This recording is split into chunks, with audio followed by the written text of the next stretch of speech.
Sean's Fine Show. Sean's Fine Show. Digging deep and making dough. From thrift store gold to eBay flips. He teaches fire Tams and killer tips. Buy or sell is wheel and deal. Real stories. Keep it real. Snag a bargain. Flip it fast. Sean's Fine Show.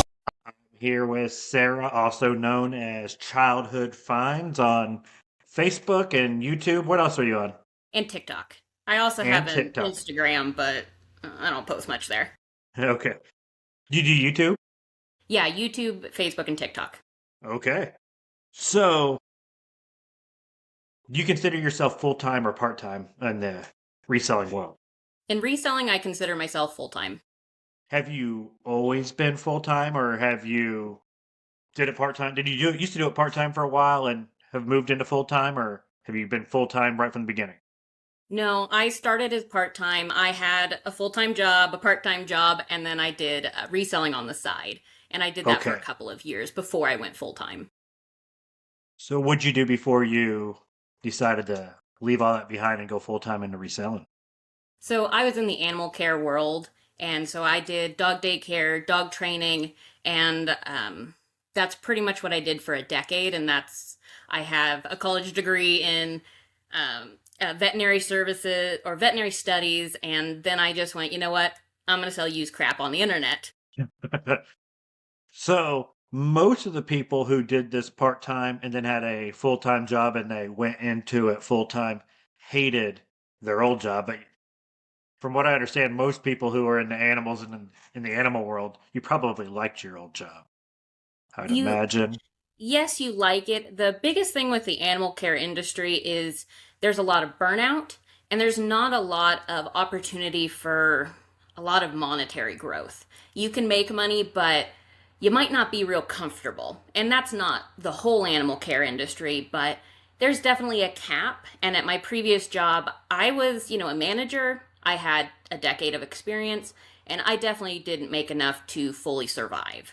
And so I loved working with animals and I loved what I did, but there's also the burnout of compassion fatigue and not making enough money to live your life outside of work.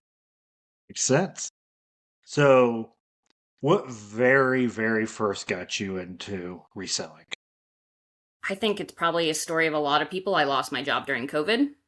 Okay. And so I was living in California then. And so I moved back to my hometown and just started selling stuff until I could find another full-time job in my town. And I just started selling stuff I had and went from there. So I started how a lot of people do.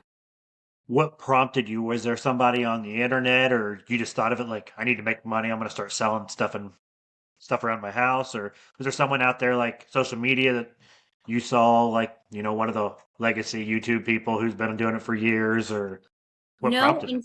unfortunately, I didn't because that's why I recommend so many people to watch videos before they start because I just went full force into it. Had no idea what I was doing. And I went through storage because I just moved. And so I had a whole bunch of stuff and I just needed to pare some of it down. And so that's what really prompted me to start selling. And I didn't watch any beginner videos. I didn't do any of that. So I made a lot of mistakes. And that's why I always recommend people to watch videos because I fumbled. I fumbled So hard in the you beginning. you learned the hard way. Is that part of the reason? Like, I've noticed a lot of your videos on Facebook. That's where I see you the most. Kind of are geared towards like beginners, helping new people get started. Is that kind of what spurred you into Yeah, making your content go that way? it is. And it's also, I enjoy teaching. Before I went into animal care, my degree I was going for was teaching. And then I just realized that wasn't quite for me in the high school and grade school kind of setting, but I love to teach. And so this is kind of my way of fulfilling that. And also, yes, I'm trying to save people from doing the things that I did. We've all made those mistakes. Was there a sale early on, like a flip, that just clicked with you? Like, hey, I can do this full time if I keep finding stuff like this? Or was it just more like you saw the sales numbers and you were like, you know what, this could build up to being full time? It's very gradual. I mean, I remember my first sale. It was one of my Pokemon cards from when I was young, and it was a Dark Charizard. And so I remember my first sale. And, I sold a lot of video games and Pokemon and all of the really fast moving, valuable stuff. And so then I started to just go to garage sales. My mother-in-law actually did reselling full time in the early 2000s. And so she came with me, and she knows a lot of antiques and different things like that. And so I think she was part of the reason I started to feel like I could do it full time, because she did it full time. And so I just kind of slowly built my business until it was kind of ready for that step. Have you gotten her, since you have a new interest in reselling, did you get her back into her old habits and did she start reselling again with you? Or But no, she doesn't want to resell. She just finds me stuff to resell. So well, that's even better. it's the most amazing relationship you could ask for. So she goes and finds stuff. You know, she watches my videos and she picks up things that she knows I'll like. And so we can go separately when we go together at estate sales, and she'll go one way and I'll go the other. And I'm very, very lucky to have that help, because she also knows a lot of things that I don't know. I have people asking to go yard selling with me all the time, and I don't want to go yard selling with competition, obviously, because you want the good stuff and you don't want to make it awkward, like, oh, I'm going to grab this or you're going to grab this. But to have someone who likes it and is there to help you is a completely different ball game. Yeah, it's what you usually don't find. So I'm very lucky, because no, she's retired. She's worked hard for her life already, and now she gets to kind of just enjoy finding what she likes for her home and finding stuff for me to sell. Now, you mentioned losing your job during COVID. So, was that like hey, this is the moment I'm going full time and never going back? Or did you go back to work for a little while and then work your way into full time? I went back to work I found another job, another full-time salary job for a couple of years. And then what really spurred me into going full-time is just my husband, he was going to school a couple hours away. And so he was commuting, and I would just see him on the weekends. And so I just decided, you know what? Let me just resell full time. And then I can go and move with him and move into the town that he was going to school in. So that's a big reason why I did it. I also did it because I had a lot of family things come up, and I was able to be that person that had flexibility. At my previous job, I was a manager. I was that middle management where you get crap from both sides. And so you're working 24/7. And so I didn't have any flexibility. And so being able to move to be closer to him so we could spend more time together and being able to take care of my family was the big reason I did it. This reminds me, I get messages all the time, people sending me screenshots of their numbers saying, "Do you think I can quit my job?" And I'm like, those numbers don't mean anything to me. You know as well as I do, because there's sales numbers and there's profit numbers. Did you have a specific threshold that you had to hit before you were willing to call it quits? Yeah, I had a certain amount in my bank account. So my goal was 6 months of I could live. I could live for 6 months if I didn't sell one more thing. And so I wanted that in my bank account. And then I wanted to be, profiting. I wanted to be at 800 a week. And that was bare minimum. I do more than that now, but that was just bare minimum. That's basically what I was working at my full-time job. So I figured if I was making that profit, then I could at least maintain my lifestyle. My story's really similar. I keep all my reselling money in a special account, and I was working a full-time job. And when I had my ideal salary set at, if I got COVID, couldn't work for 6 months, I had 6 months of my salary set aside, and that was kind of my stepping stone into full time. So it sounds really familiar to what you did. Like, that's what I recommend to most people when they send me those DMs. I just say, eBay's a roller coaster, so and there's no backup. Like, if I called off at my old job, they had someone else to do my job.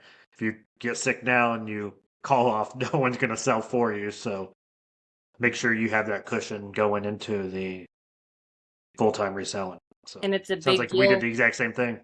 And it's a big deal too, because you still need to have inventory, you still need to buy shipping supplies, so you need to make sure you can fund all of that, or else all of your money from sales is going towards bills, and then you have nothing Hmm. to replenish the inventory.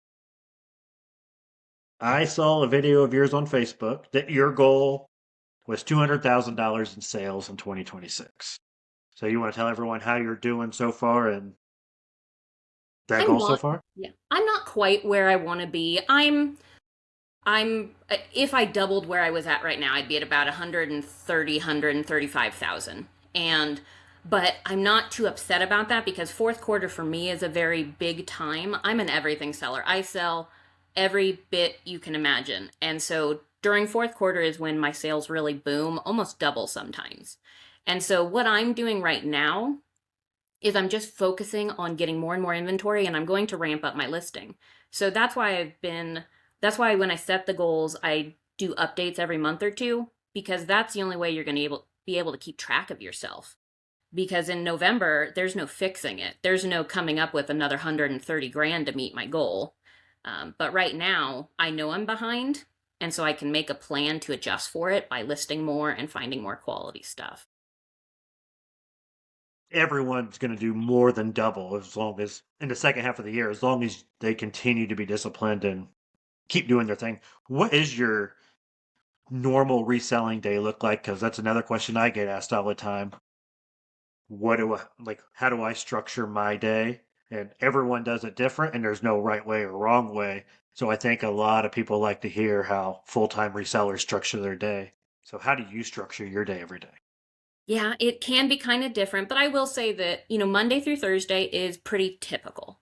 Friday and Saturday are my sourcing days, so those are going to be a little discombobulated. But Monday through Thursday, I usually wake up and during the hotter months, I take my dogs on an hour-ish walk, and then around 7:30, I'll start picking my orders and packing them. And then I get them to the post office. And then I go and pick the items that I'm going to want to list that day. And so that means I'll go and pick 20 something items typically, and I'll clean them, test them, do any of the bits and parts I need to do. And then I do batch pictures. And, usually I'm around 10, 11 by then. So I'll do the batch pictures, maybe stop for lunch, and then I'll just list them all. And so the day can kind of vary because I also do a lot of social media. That's becoming a lot bigger of my day. And so social media, I usually video from like 12 to 2 is kind of when I dedicate time to that. And so usually after I finish that, around 2 to 3, 3:30 is when I get all of those items listed and then I cross list. So it's not a real interesting day, but it's pretty routine and it varies depending on what I have to list. You have like a specific listing goal every day, like a certain number of items or a certain dollar amount you're trying to hit? Set amount because I like to have some flexibility, so I don't list every day.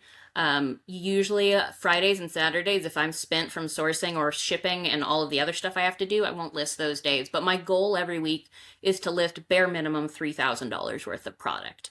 And so I like to beat that. I like to be more into that 35 to 4,000 range, but bare minimum every week I want to list at least $3,000 worth of stuff, whether that's 50 items or 150 items.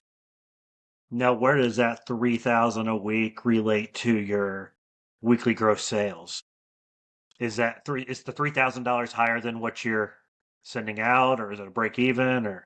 Yeah, it's higher than what I'm sending out. I have a pretty good sell-through rate. From what I've listed, I looked earlier, so my sell-through on items that I'm listing is about 85%. So I sell through pretty good, but my typical sales on decent weeks are around 2,500-ish. Sometimes a little less, sometimes a little more, of course. So I like to I'm still at the point I want to build my store. So that's why I want to do at least 3,000 and then hopefully more up to the 4,000 plus range because I want to keep building my store. I'm still at that growth point, but not a heavy growth, just a little bit of a growth. So you're at minimum probably growing about $500 a week on Yeah, I would say average that. compared to what you're putting out. Now, what's your plan? Because if you keep growing like that, eventually you're going to hit to where you're selling $3,000 a week. What's your plans after that? Like, That's when I'm going to reevaluate where I'm at because I also have to take into consideration. So my whole goal is I'm always going to be a full-time reseller.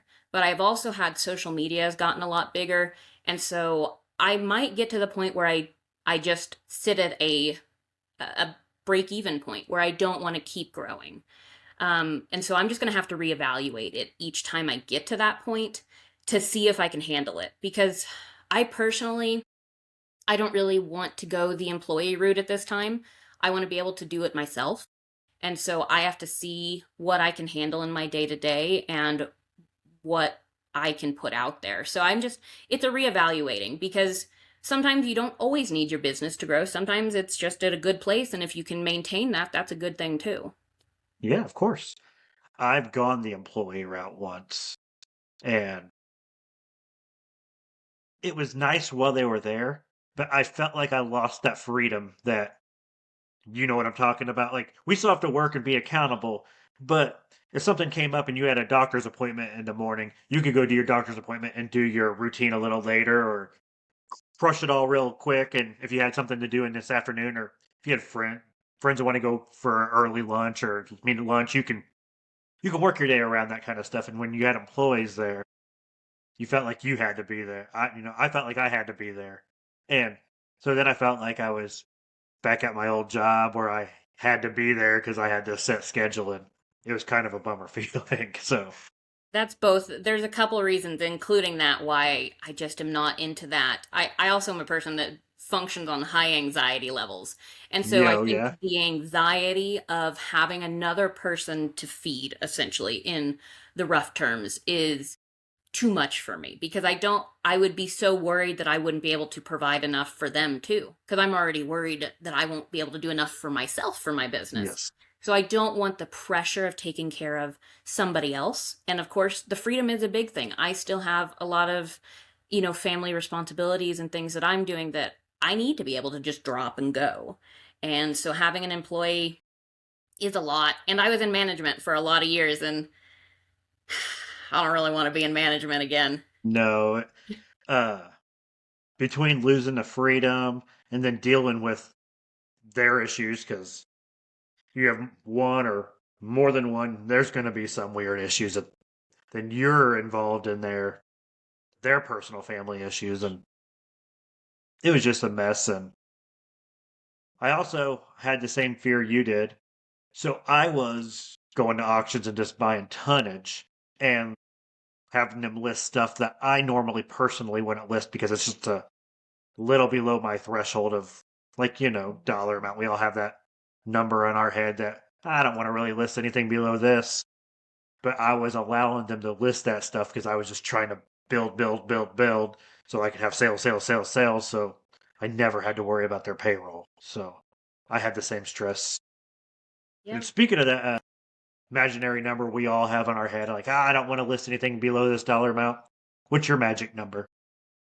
My magic number can vary slightly. If it's something really easy and I enjoy it, I don't care if it's $10. If it's something, and when I say easy, I mean like two or three pictures and it takes me a minute or two to list. Like I hit a sell similar or it's something I've sold a million times over. I bought a huge lot of belt buckles and a ton of them were $10 to $15 ones, but it took me almost no time to list them because I knew what I was going to list them for and I knew what to title it. And so, $10, I don't care. But if it's something that takes more time, if we're talking when I part out dinnerware sets, I am not shipping 4 dinner plates for $10. I'm not doing it. Just with the time and the packing expense.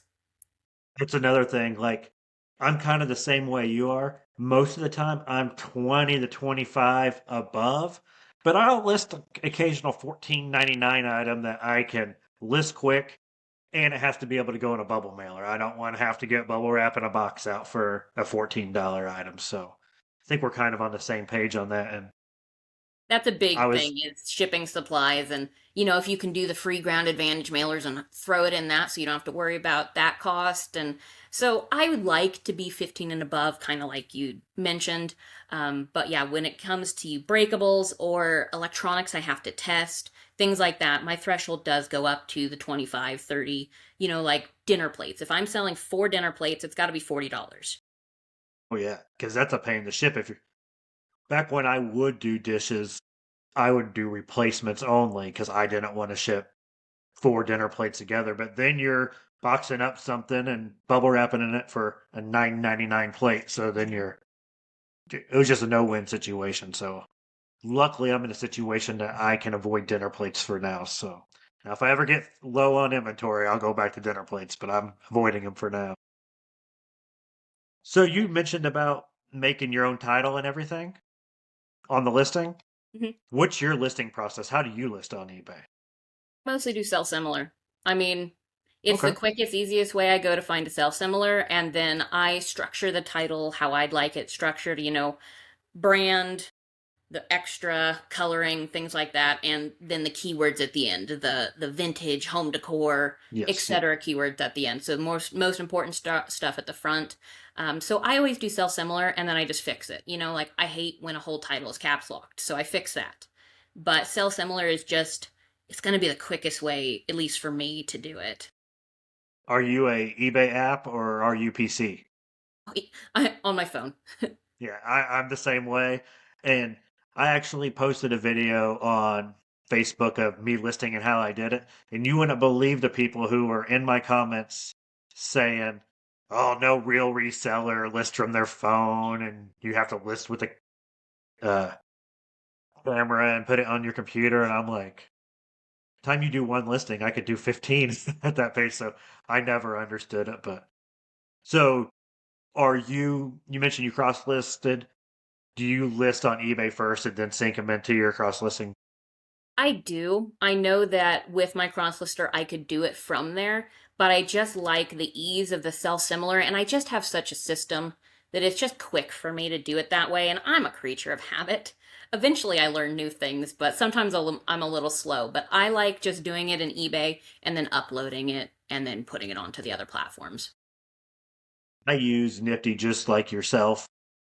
And for you guys at home, Nifty's a cross listing service that you can put your items on eBay, Poshmark, Mercari, Depop, Etsy, and whatnot. And it will auto delete for you if you have it on multiple platforms. If it sells on one, it'll delete it off the rest. And the best part about it is I like the automation features. You use the automation features quite a bit. Absolutely. They're an expense, but they're worth every cent. Absolutely I, every cent. I think Nifty as a cross lister, it's great and it's the quickest one in my opinion. But it loses a lot of its ability if you don't go ahead and get the automation because you have to have it for Poshmark, I think. I'd And agree. With Poshmark, I did okay with I used another cross lister before this one, and it was acceptable. But I will say that I do recommend the automation for Poshmark. You're still going to make sales without it, so I don't ever want to say you won't, but I I can't even say I've probably 10 times my Poshmark sales since I started it. and I like the eBay delist relist hack. And I couldn't tell you how many times I got an old item to move and I went back and looked and it had been deleted and relisted by Nifty in the background. And if you want to try Nifty for free for 7 days, I got a code in the description of this video, so just go check it out. And if you like it, you get 15% off your first month. So you list on eBay and exactly what I do, and then I cross list or I sync in the Nifty. Which have you tried the Nifty AI lister tool? I started to, and then I went, oh no. It looks easy. I won't say that it's hard because I've seen people absolutely be able to crank out listings with it. But I just have such a system, and I'm not at the wavelength. My brain just has to hit points where it can handle learning new things, and right now is not that time. I've messed around with it, and my issue with it is you still have to go to eBay, filter sold to get your price because the AI lister isn't going to price it for you.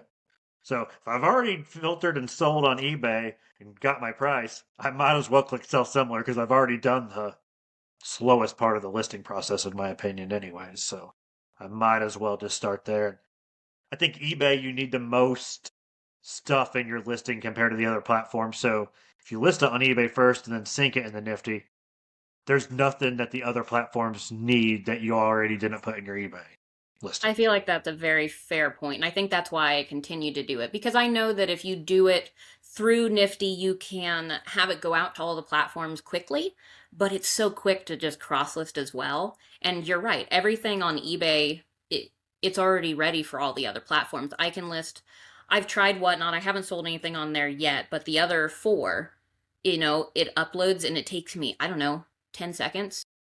Sometimes I'm faster than my computer can be with it. I just started cross listing to Etsy, and I don't have the pet peeve like you do about the all caps titles that you get when you hit sell similar on eBay. But when I started cross listing to Etsy, Gelding. then I started hating it because then you have to go and fix it just for Etsy. So now if I know it's going to go on Etsy, if I know it's not going on Etsy, I leave it in caps. But if I know it's going on Etsy, I go ahead and fix it, which I think from watching your sold videos, you probably fit the Etsy demographic more than myself. So I do get some Etsy eligible items, but not near as many as you do. Yeah, it has to be worth it for Etsy. Etsy is definitely a certain demographic of items. And because I sell so many different things, I'd say about 20% of my inventory is on Etsy. So what's your cross listing strategy? Like me personally, when I'm cross listing, if it can go on that platform legally without getting taken down, I put it on that platform. Do you have the same strategy or you kind of pick and choose? I used to pick and choose, but I've gotten a lot less choosy these days because it's so much quicker. My last crosslister, it was not quick. And so now it's so much quicker that I pretty much do. I'm still picky and choosy about Etsy though, just because of that listing fee. I'm not going to go I, there I yet. want to make sure that it's an item that could sell there. And so I'm slightly picky there, but Depop, Mercari, Poshmark, as long as it's not an electronic on Depop or perfume on Poshmark, I'm listing it. That's pretty much my same strategy. It has to be something that I could actually see it selling on Etsy for me to pay the 20-cent insertion fee. But on the others, if the other platforms are cool with it, it's going on there. I have HVAC motors on Poshmark in the home category, so or the electronic other category, so I I'm do the a lot same of way. others on Poshmark. Yes. Uh, you mentioned using another cross listing service. Can I ask which one you used to use? I used to use List Perfectly, and it wasn't a bad one. It just didn't fit my needs. Like that's the biggest thing with a cross lister is it has to fit what you want. And I probably didn't use it to its full capability, but it felt clunky to me. And so I'm very happy with Nifty now because it doesn't feel clunky to me and it does a lot of things that I like. I used to use List Perfectly too, and you had to have your computer open 24/7 or it didn't work. And then every time you wanted to cross list to like Mercari, it would open up its own separate tab and it would sit there and load and load and load. And it was just slow. And I caught myself not using it because it was so frustrating, really slow. So And I that's feel why I like was picky and choosy before, is yeah, because it took so much time. and now I used to cross list with List Perfectly and I let myself get so far behind because right now I'm running about 7,400 listings. And I only have about 4,000 of them cross listed because I let myself get so far behind all those years that I'm still trying to catch back up. I just need to sit down and hammer it out one day. How many listings do you typically Right run? now, about to touch 2,500. Okay, so that's decent size. Yeah, What's your storage situation like? I do it at home. My death pile lives in a storage unit so that I can print Okay. it. It's not there for a bit. But my listed, I want in my home just because I like access to it. I tried having it at a separate location and I just went bonkers, not always having it with me. I have a love-hate relationship with having it in a different location. One, I sell bigger stuff a lot of times, and there's no way I could have 7,400 listings at my home. But like the night, if I wasn't doing this podcast, and at 6:30, if somebody sends me a message, I had one last night. Are those built boots steel toed? Well, I got 7,000 some listings. I don't know if those boots are steel toed. And I either one, forget and I never message them back when I go to the shop the next day because I'm not going to hop in a car and drive 20 minutes to go check to see if those boots are steel toed. I'll either forget Or I'll tell them, hey, I'll be honest with them. I'll send them a message saying, "Can you send me a reminder message tomorrow when I'm in the shop?" And I'll be more than happy to get that for you. And then I'll be locking up and leaving the shop and get halfway home, and I'll get that reminder message because they're in Pacific time and I'm in Eastern time, and so they missed me again, and they have to explain. I already left the shop for the day. Can you remind me again tomorrow? But earlier, and it's so I do miss having it at home for stuff like that, but I also feel motivated when I'm getting up in the morning and I have to go somewhere for work. And I know when I'm there to work and I'm not playing ball with my dog in the backyard or getting snacks out of the fridge. And so I have a love-hate relationship with having it at home. I mean, not at home. No, there's absolutely pros and cons, and I had a storage unit, so I think that's why I couldn't just go there and work. If I had a set space, I would absolutely see the benefits that you'd mentioned of it, but having to go to the storage unit, and then I like to ship quick, and so it would always be as soon as I got home a big sale would come through, and Mm. I would feel bad that I couldn't get that out right away because I'm not going to drive just for the single item. So I just like having the access to it. And I think that's why I'm going to continue to just reevaluate if I want to keep growing, because it's going to be a decision if it has to move out of my home or not. Because I think my home could withstand up to about 3,000 listings. And so at that point I'll need to reevaluate if I need to work on higher sell-through rate items or if I just need to stop growing. Same issue. I hit that point where the garage was full and the basement was full, and then I had to make that decision what to do next. Another negative of not having it at home is sometimes my wife is watching something on dinner. I think she's excited because Big Brother starts tonight, and I don't care about watching Big Brother. So if my stuff was home, well, she watched Big Brother after dinner. I'd probably go out in the garage and be like, I'm gonna go knock the 4 or 5 out since the mailman left, and then be even more caught up for tomorrow. I don't have the ability to run the town and knock out the 4 or 5 that I've sold since the mailman left for tomorrow. So then my shipping gets to the point where I'm not starting my shipping till tomorrow, and sometimes it's quite the task sometimes because I have a 7,400 item store. So you can imagine sometimes my shipping piles get out of hand a little bit.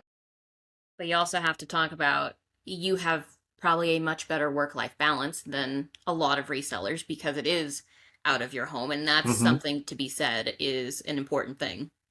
You're true, right? I'm home for dinner every night, and once I'm home, now I am guilty. I save my cross listing for the evening when I get home. Like I'll sit on the couch and have something on, and I'll cross list. But I'm not listing or shipping once I get home for the evening. You mentioned you source on Fridays and Saturdays. What's your main sourcing strategies? My biggest amount of items come from estate sales. Those are the biggest places, and then a bit of garage sales and the occasional thrift store if I make myself go. But for the most part, estate sales have pretty much taken care of me. And then I do the occasional, Facebook Marketplace buy. Those have been pretty big for me over the last couple of years as well. But Fridays and Saturdays, it's usually estate sales and garage sales. Do you think there is enough in your area in the estate sale, garage sale world to continue to grow to the point that you want to? I do think so. I mean it's going to take keeping an eye on it because there are other resellers, but it's more the pricing. The pricing gets to be a little bit more. I don't mind paying more for my items when they're good items, so I don't mind estate sales, and I'm lucky that most of my estate sales are okay with pricing. There's a couple that are holy cheese balls high, but for the most part they're respectable. And so I think I can maintain on that, but I like having the extra. I think the reason I've been able to continue being successful is I'm willing to try different things. So the Facebook Marketplace buys, buying from local auctions, it's about being flexible. But if I just did garage sales and estate sales, I could survive off that. You're out in Nevada, correct? Yeah, I'm in Nevada. I'm not the city you're thinking of. Uh Uh, Northern I know, Nevada. I know you're not in the city everyone else is thinking of. Uh, what is like the estate sale scene out there? Is there quite a bit every Friday and Saturday? There's quite a few. I'm very lucky. So I live in a town that's kind of central. So and it's an older population is how I will describe it. And so I live in that town that's kind of central. And so within a half hour, multiple directions, there can be estate sales as well. So there's, 4 or 5 towns and cities around me that I can go to. So I have a lot of choices. I'm not going to like 50 estate sales a weekend, but I usually on a Friday morning, on a good Friday morning, I'm going to maybe 5 or 6. And then Saturdays, I'm going to a couple and then 30 plus garage sales. Out there, or is Friday like the full price day at your estate sales and then they go down throughout the weekend? That's how they kind of are around here. Typically, some of my estate sales, they don't even do half price days. I'm not sure what they do. But definitely Fridays are full price days. But a couple of the ones that I really like, they're pretty reasonably priced that I can still get a lot on Fridays. I know a lot of people complain that there's nothing to buy because prices are so high, which I know in other areas I've seen some of the prices. And so that's always a risk here that it could go to that. But I still have quite a few that I can buy, bags full on Friday too. You mentioned that you're not afraid to pay up for a good item. What is your hey, what's your strategy when it comes to what you're willing to pay versus what you can get? What's your strategy there? That'll vary a little bit too, like with listing cheap items. So I don't mind paying $30 for a $100 item. If it's an item that's going to sell in an instant, I'll pay $45 for a $100 item. If it's an easy item that I know is going to sell, I like to be in that 10 to 20 to 25% range, but I don't mind paying more for easy stuff. Now, my threshold for how much I'm paying will again go down as it goes more breakable. So I'm not going to pay $30 to sell a breakable piece of china for $60, just because of the packing and the risk of breakage. I don't have a lot of breakage, but there's still that chance. And so I don't mind paying 30% or a little more depending on what it is. I've done a lot of bulk buys where I pay 20, 25% of the value, but it's all super easy items that I can list quickly. So I think that's been one of the biggest reasons I've done better over the last year, a couple of years, is because a lot of people in my area aren't willing to pay more for items. If they see it's not $1, it's trash. And I get it. I was like that. If I had to spend more than $1 when I first started reselling, it was dead to me. I think we have similar strategies. If it's something really expensive that I know I can sell quick, I'm willing to pay almost half for it. Like if it's a $200-300 items and I know I can get, like I like tools a lot, and Milwaukee and DeWalt and some of the big name brands, if you price them competitively, they're going to sell within a week. So I'll pay half on something like that. But for like those little $10-15 items that we were talking about listing, I have to almost get those for free or a buck. Like I don't want to pay $5 for a $15 item. I have to has to be like $1 or in a box lot at an auction kind of deal for me to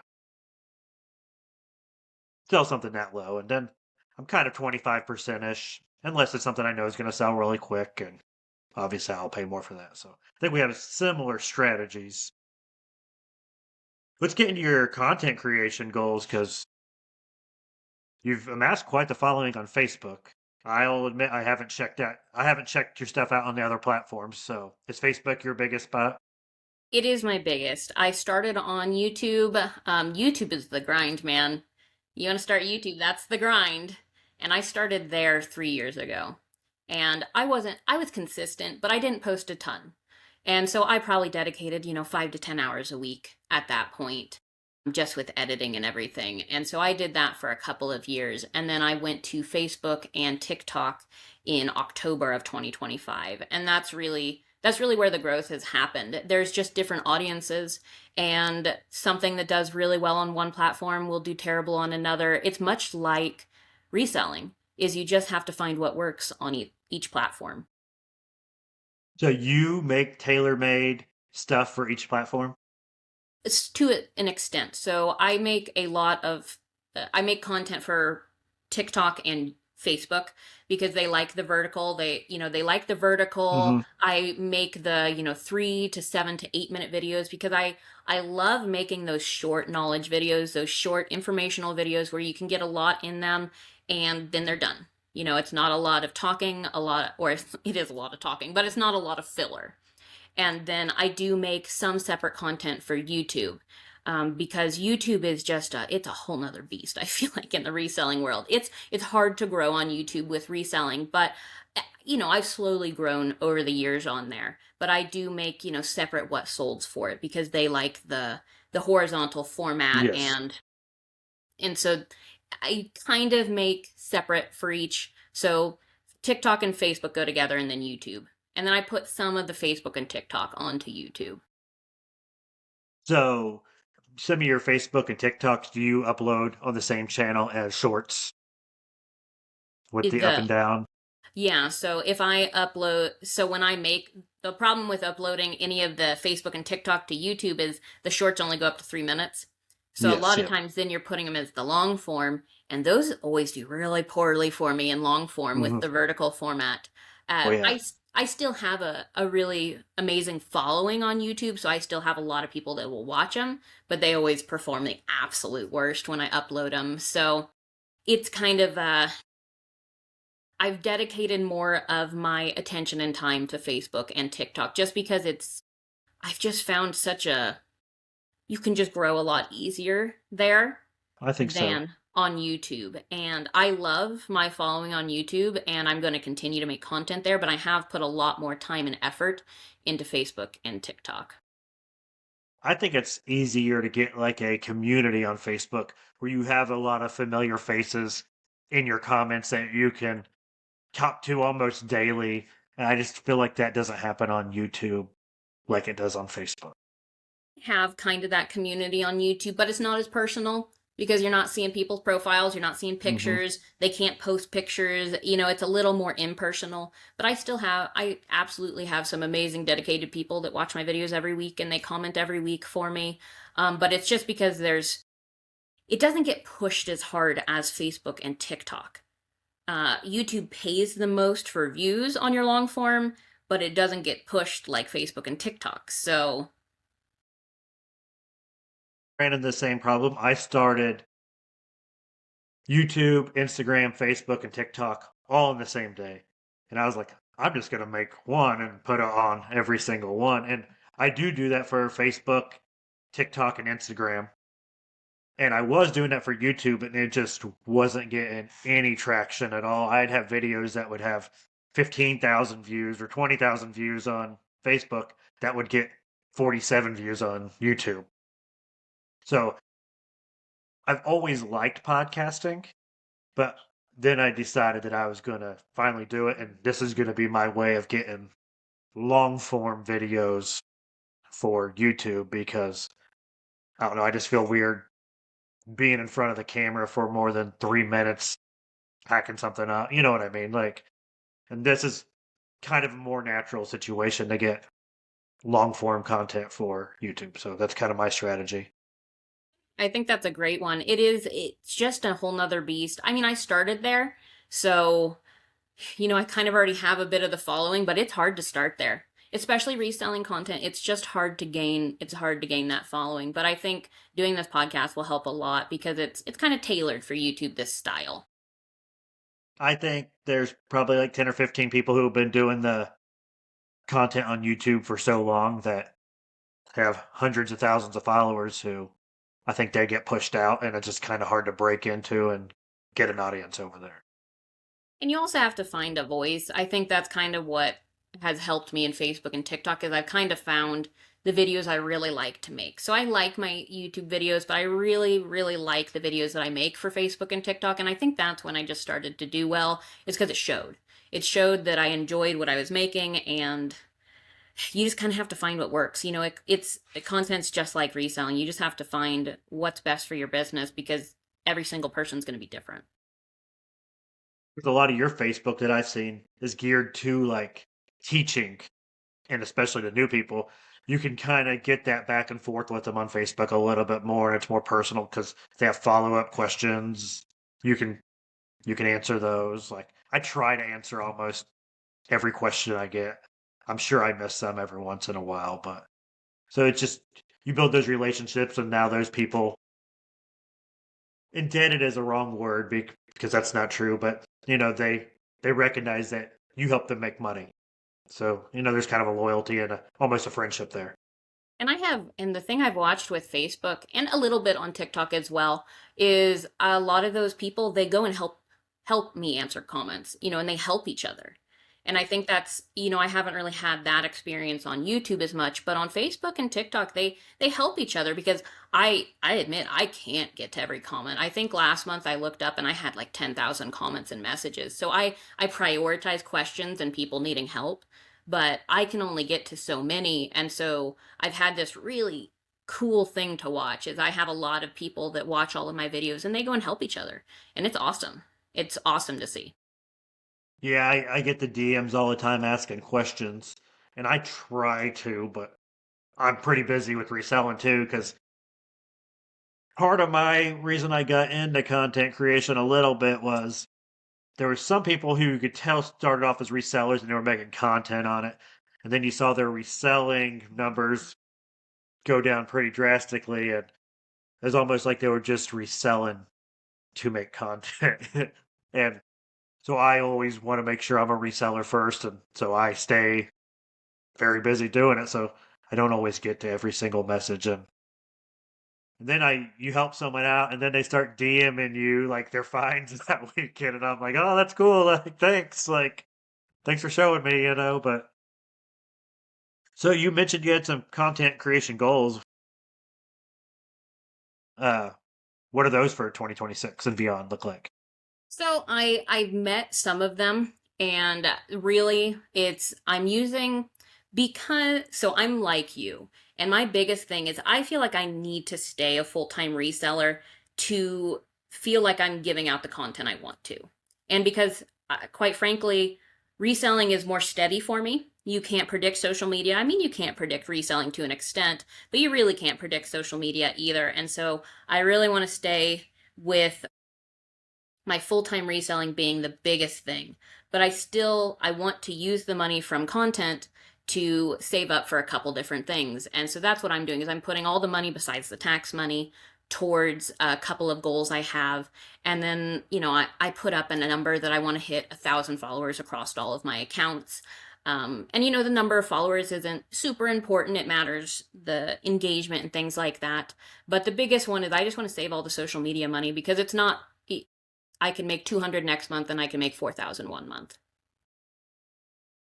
That's kind of my strategy. All my social media money that I make is automatically wired to go into a high interest savings account, so I don't even spend it. It just goes in there. My dream is to right now I lease a building that I'm working out of. My dream is to own the building that I'm working out of. So just kind of just slowly stash that money away along with some other money. Obviously, I'll never buy a building on social media money, but Yeah. so But it's nice to being able to have that is such a I don't think about it that way because I'm like you. I have two little buckets I put it into, and that's just what I do with that money. Because I also I want to maintain that I can support my lifestyle with just reselling.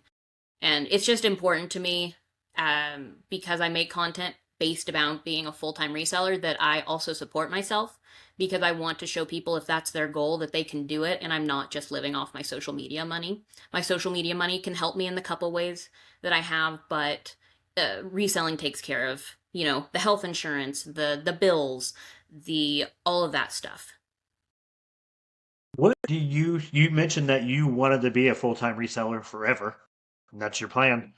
What is what do you think the future of reselling looks like? Do you think it looks a lot like it does now with just shipping rates going higher and higher and higher, or do you think there'll be something completely new and something we'll be doing something completely different in 10 years? What's your 10-year outlook for reselling?